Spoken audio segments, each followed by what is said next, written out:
Grandmother Margie was determined to get off the plantation. I've been walking. I grew up in this community with my face turned to the sun. It was owned by white folks. And there's no need for that.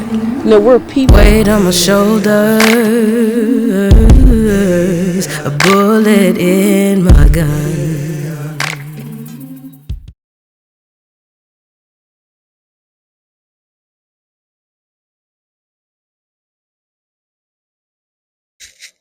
When it comes to farming in America, Black people either possess a loving respect or a justifiable disdain due to our history of slavery. But for those of us who understand the importance of land ownership, the impact of food scarcity, and the necessity for optimal health and wellness, we have more of an appreciation for growing our own foods and herbs to sustain our families and communities. This is a two-part special. In this segment, we will address the long-standing discrimination practices against Black farmers with funding from the USDA, the distribution of $2.2 billion awarded in farm aid to Black farmers under the Biden administration, while also honoring the legacy, achievements, and resilience of Black farmers across the country and right here in Pittsburgh. Welcome to Black Book News. I am your host, Nikki Jo. And we outside because it's beautiful today. Now, long before colonial capture and enslavement, our people were incredible agriculturalists. We literally taught the world how to grow sustainable crops like the black-eyed pea, watermelon, okra, sweet potato, and the yams, all native to Africa, whose seeds were hidden in our hair to replant wherever we landed after being seized by the very same people who were once our students. Now, upon arrival in the American colonies, they were then forced to till the stolen lands of our oppressors under horribly strenuous conditions. I mean, from dusk till dawn, through unbearable weather patterns, through full pregnancies even, all under the watchful eye and whip of a foreign oppressor. What once was our pride and joy in healing or labor of love, feeding the earth from the earth, became our people's excruciating pain, having endured centuries of forced agricultural labor. We possess the knowledge of diverse foods, not only in Africa, but on every continent we traverse. Due to our innate and unmatched knowledge of botany, we mastered the growth and production of new crops in America, such as rice, corn, tobacco, and sugar, teaching both the colonizers and the indigenous peoples how to produce our African crops as well. This made us both invaluable and yet and still treated as if we possessed no value at all, producing, serving, and feeding the very people who enslaved us. As you can imagine, this obviously cast a traumatizing shadow over our people regarding farming, spanning generations after alleged emancipation in 1865. While we were eager to own our own lands, and rightfully so, the stain of abusive and forced labor lingered on. Some of our ancestors who were denied well-deserved opportunities to own land became sharecroppers, farming the very lands they or their ancestors were once enslaved on. Some of them were able to purchase land, but all of them, including us today, have yet to receive the American promise of 40 acres and a goddamn mule. Land ownership by Black farmers peaked around 1910, with Black farmers acquiring roughly 16 million acres, which was 14% of the country's farms. That, of course, was met with severe backlash from the Klan, White Citizens Council, and other white supremacist groups who were envious of our ancestors' ability to not only procure, but maintain and profit from the lands they once were forced to labor on. They proceeded to viciously attack them through lynchings, home burnings, and all kinds of gruesome retaliatory methods of murder to drive them off their lands. My grandmother Margie was determined to get off the plantations, because somehow she knew about the slaves being freed. We came on a train, which of course was segregated, and that was part of the Great Migration. For centuries, America's economic rise relied on treating millions of black people literally as property. We have still not come to terms with the horrors of legalized slavery and its continuing impacts on our society. Now, the USDA, who was the government's agency responsible for giving farmers loans, have historically abused their position to shut out and deny loans to black farmers. Without these vital loans that white farmers received disproportionately and consistently, black farmers were forced into foreclosure under predatory federal inventory practices, thus losing their lands. By 1999, 98% of all agricultural farming land was owned by white people. But we resilient people always fought back. Have y'all ever heard of Pickford versus Glickman? Okay, so check it. In 1999, under the Clinton administration, almost 100,000 black farmers filed a class action lawsuit against the USDA, alleging that racially discriminatory practices against black farmers in its allocation of farm loans and assistance from 1981 to 96 was evident. The lawsuit was settled on April 14th, 1999, and since then, almost $1 billion have been paid or credited to less than 20,000 of those black farmers under the settlement's consent decree, which at the time was reportedly the largest civil rights settlement. But wait, Bush administration did not share the views of Clinton or USDA Secretary Dan Glickman. Dan Glickman, the USDA secretary, actually agreed with black farmers. He investigated the claims that black farmers have always had, and he was like, yeah, they legit have been denying black farmers these loans out of like racism, pure and utter racism. So Glickman got with Pickford. Pickford was one of the black farmers, and they sued. They won. Under the Clinton administration, here come Bush like, nope. So basically, Bush protected the government's financial interest above recovery of black farmers and worked aggressively against awarding those claims. So under Bush, 69% of the 22,721 eligible claims were denied. Additionally, the 73,800 farmers who filed claims were denied also. Good old America, with their delaying tactics, claimed that the more than 70,000 of the 100,000 black farmers in the suit filed late and thus did not even have their claims heard. The claimants received minimal payouts totaling less than $50,000. That's just 10% of what the average mid-sized farm spends a year. So overall, less than 3% of the claimants, 425 people to be exact, received debt relief out of that $1 billion lawsuit victory from Pickford. Good old America. So without compensation, they too subsequently lost their lands to foreclosures under racist, predatory federal inventory practices. So fast forward to Barack, okay? Under the Obama administration, the 2008 Farm Bill provided for additional claims to be heard that were rejected or denied from the previous Pickford suit. So by December 2010, Congress appropriated $1.2 billion for what is now called the Pickford 2 settlement. For the second part of the case, John Boyd, he's the founder of the National Black Farmers Association. He's been leading the charge against the USDA's discriminatory practices for over 30 years, after repeatedly being denied assistance and even being spat on by a USDA official when he came to apply for funding. Take a look at this shit. USDA has never been a friend to America's black farmers. The reason why we got DEI is because we had master farmers, my daddy called himself, that wasn't being able to get loans on time. 387 days on average for USDA to process a black farmer's loan request. Less than 30 days done to process a white farm loan request. I've been spat on by the county person there who's supposed to be making us loans. I've been called the N-word.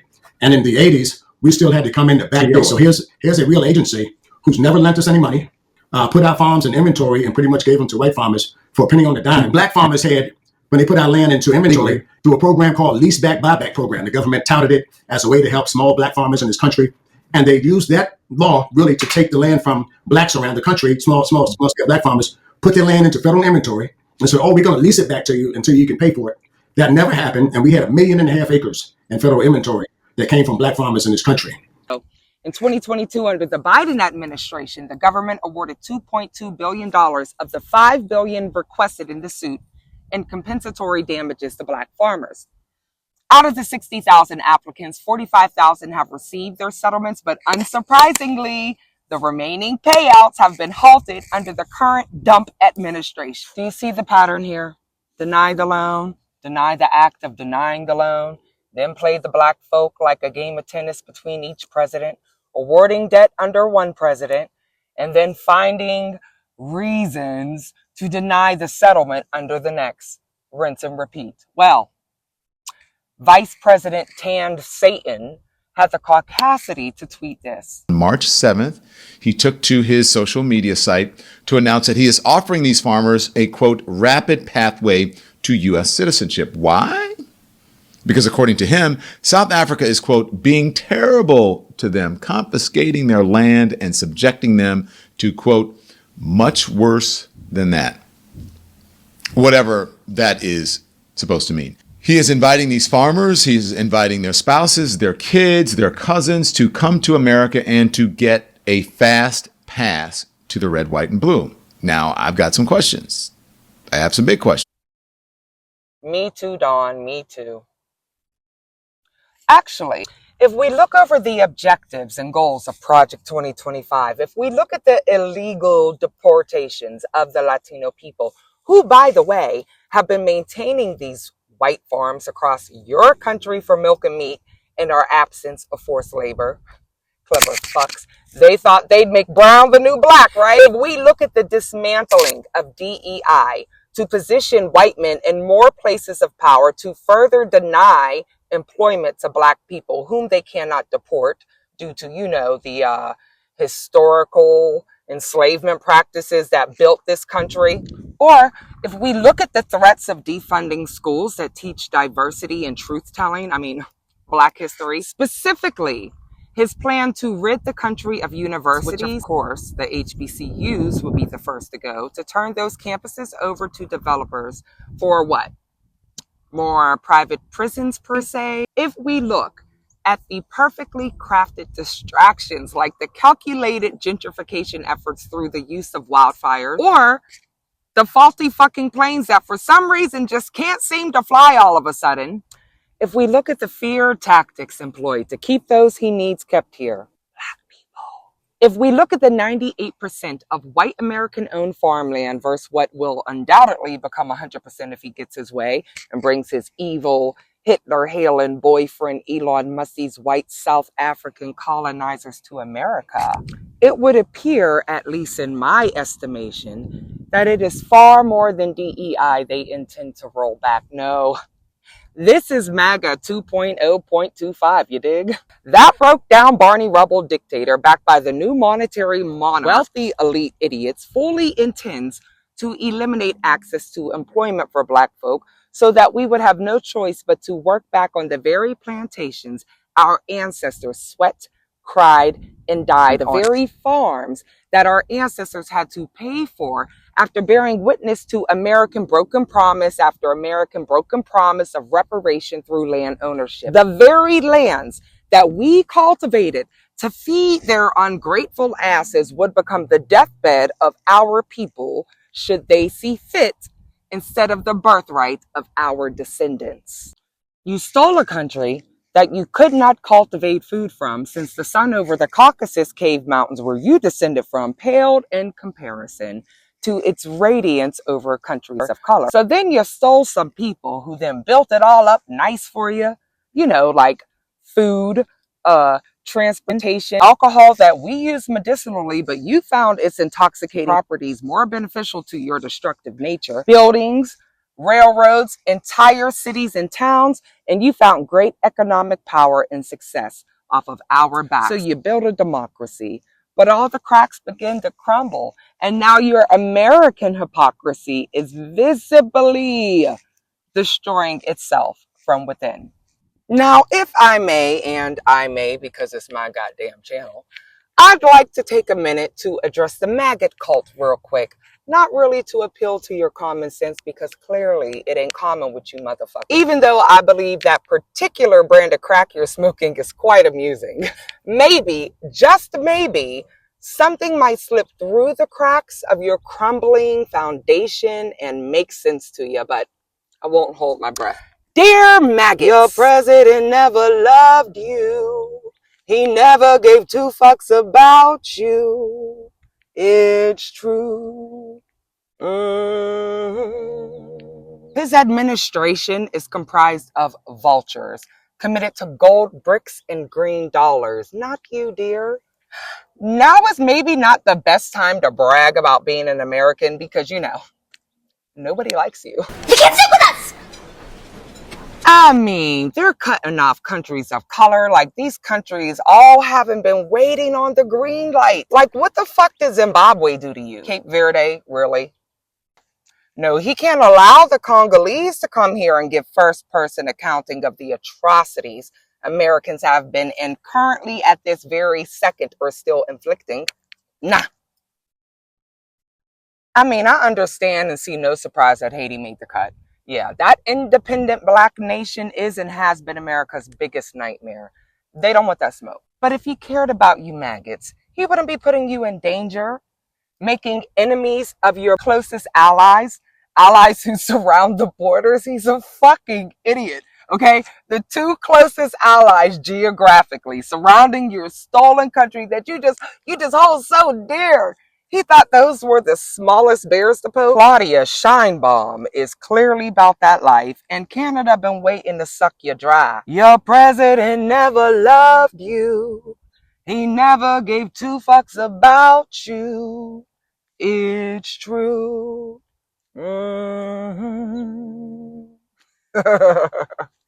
Just putting you in unnecessary danger for what? To protect the democracy that he just broke? Oh. To decrease the price of eggs. No? Oh. Or maybe because he thinks you don't need to see at night. Custom lights, Canada. Americans can see at night by way of exploding SpaceX rockets. Perfect light show. Thank you, President. It was my idea. Me and my boyfriend Elon. We can't fly planes, but we're gonna fly rockets. We're going to planet Mars. They say there's water there now. We're going to rename it America. It's going to be great. But maggots, really. If you do hate the state of this country right now, I mean, these tariffs and taxes, frozen assets and resources like farm aid, like free lunch in schools, like being able to retire and keeping your pension, your benefits, your health, your GI Bill. Just look at who's running it. Good job. Well, the President of the United States is fucking lying. I think his whole administration has completely lost their fucking mind. In celebration of Women's History Month, we head to Pittsburgh to check out 4 local farmers. I asked each farmer different questions pertaining to their farm or garden operations. Let's hear what Sister Bay had to say. Peace, Nikki Joe.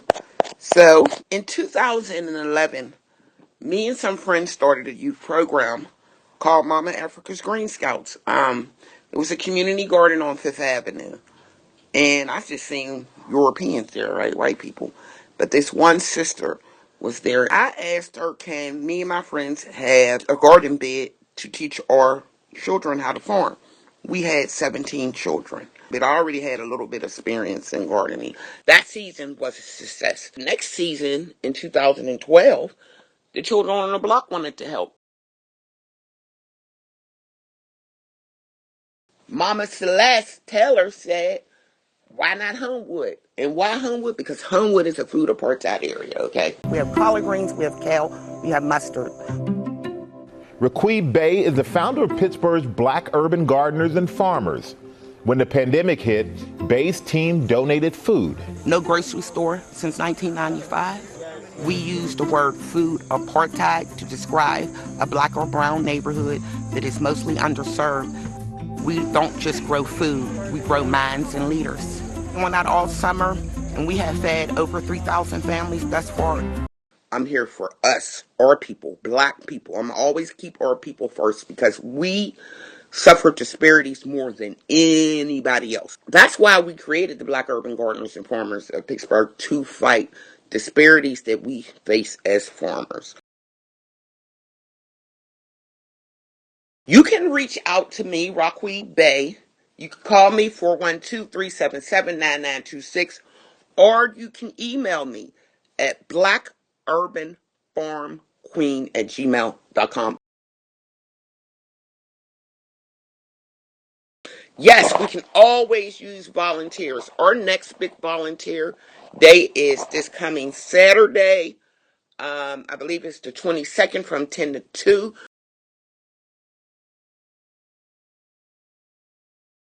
We were going to, for the first time collectively with 3 other black growers, apply for a USDA grant, and then boom, it was frozen.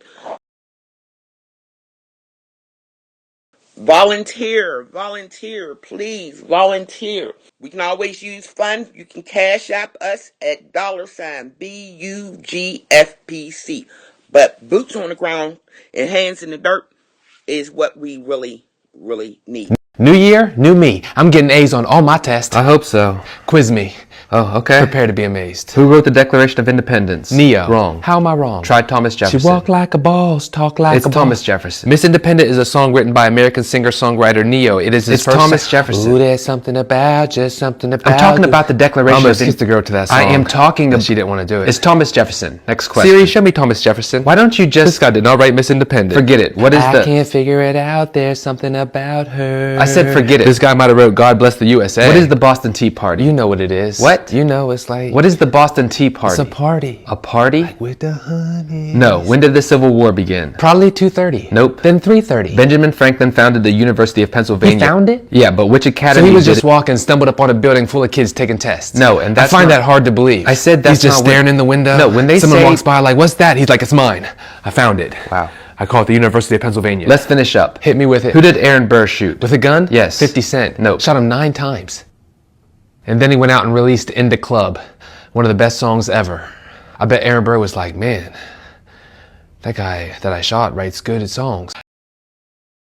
Up next, we have Sister Ayanna Jones, who not only is the founder of Sankofa Village Community Garden, but she is also a proud mother of 5 and a mother of the movement as a Black Panther since 1968. Ayanna is also a teacher who is adamant about using her garden to educate the children on the power of blackness first before getting them knee-deep in the dirt. The garden coming enabled this community to blossom back to where it was when I was young. I grew up in this community and I seen the best of the best here. I also saw the worst of the worst. Now I see the best of the best coming back. It has taught me about urban agriculture and cultural diversity between, the neighborhoods, and it has taught me a lot about myself too, because I learned a lot about my culture during this garden. We got to line up things that we need to do, and one of them is we need to feed ourselves. We're in a community right now where in 40 years hasn't been a grocery store. What is it? Black people don't eat? Food desert did not fit the description of what was going on in our community, and we needed to lay it on the table without any fluff. And with that, we came up with food apartheid. And food apartheid is a conscious effort to deny people healthy, quality food because you devalue them as human beings. We have to come to the table with a plan that we institute, that we design for our community, and that we make happen. And it starts with little patches of gardens like this throughout the community. It teaches you food self-sufficiency. We have to dispel the slave mentality around tilling the earth. Because no matter where I speak, No matter what community I speak in, there's always one young person who says, I don't want to do that slave stuff. And it's because they don't have the righteous understanding of growing your own food. I started bringing kids up here, and it was like nothing I have ever experienced. These kids jumped in with both feet. I learned about urban growth and the black community and knowledge and power, how it works in the community within. When we see kids walk by and I say, are you hungry? Especially in the evening time. I say, are you hungry? And they'll go, yeah. And I'll be like, come in and get something to eat. This garden is not off limits. This garden is welcoming. Ayana started the garden initially in Braddock, but saw the opportunity to expand and moved her garden to Homewood. She understood the assignment given and the impact of food apartheid in our neighborhoods through purposeful gentrification tactics.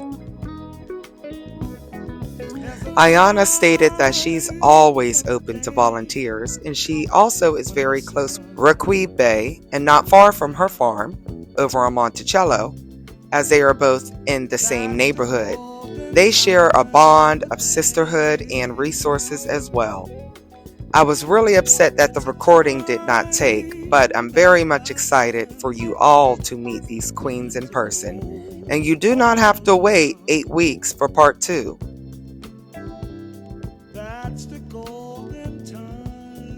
All you need to do is reach out to Sankofa to find out when you can slide through.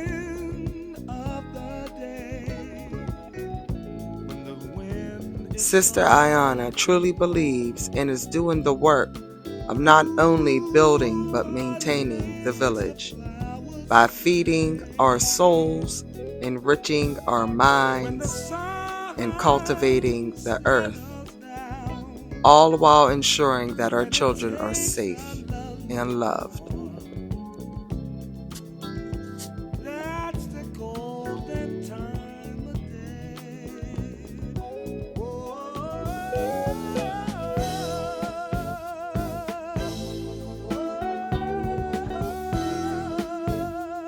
Lisa, a social worker over 40 years, told me that about 15 years ago she rehabbed her newly purchased Victorian home in the North Side area of Manchester, planted a bunch of different perennials that garnered the attention of then Mayor Luke Ravenstall, and ended up winning an award for Best Front Yard. After COVID hit, she resumed operations on the farm, incorporating permaculture practices with focus on the medically vulnerable, the elderly, and the most at risk of food insecurity. After her first-person accounting of the medicinal miracles that food provides, she was even more emboldened to teach her community the benefits of cooking and serving food that address the needs of those going through chemo, radiation, and/or restrictive diets.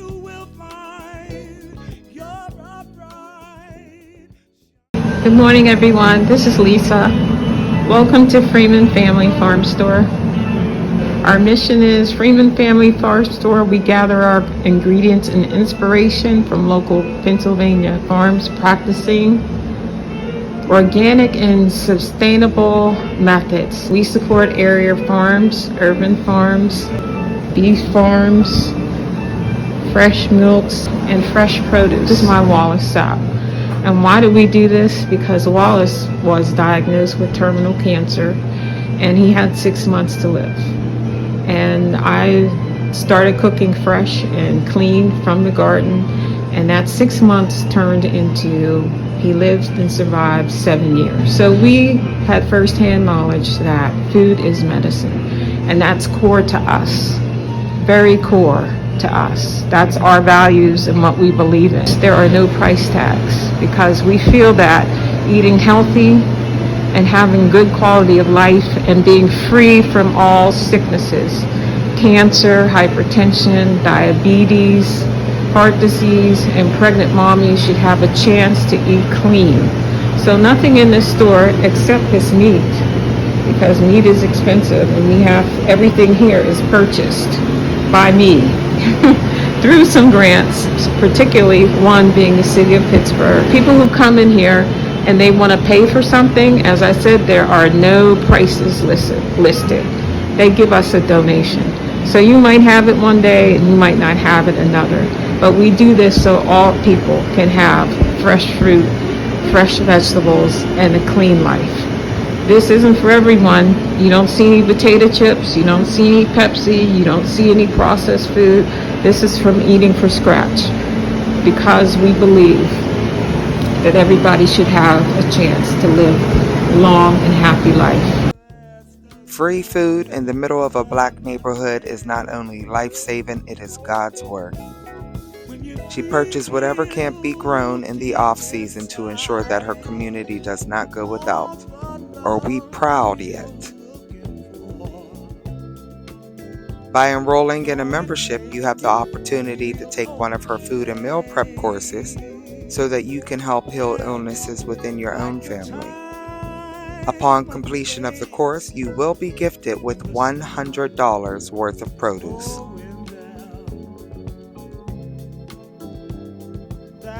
Lisa states that she is always open to volunteers coming through to assist with growing and tending to the farm. She recently updated her patio with outdoor seating and space for entertainment. Please support by donating if you can and spreading the word about this wonderful resource in the heart of Manchester.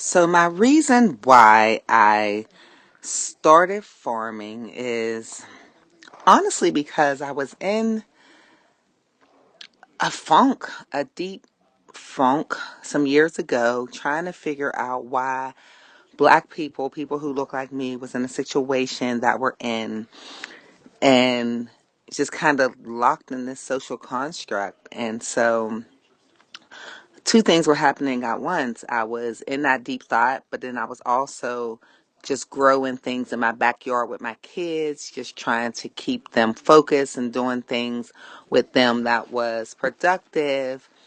And we didn't know anybody else in the community. And so that's what made me start growing. And then one thing led to another, and I began to turn my backyard into an outside classroom where I first began teaching how to grow food.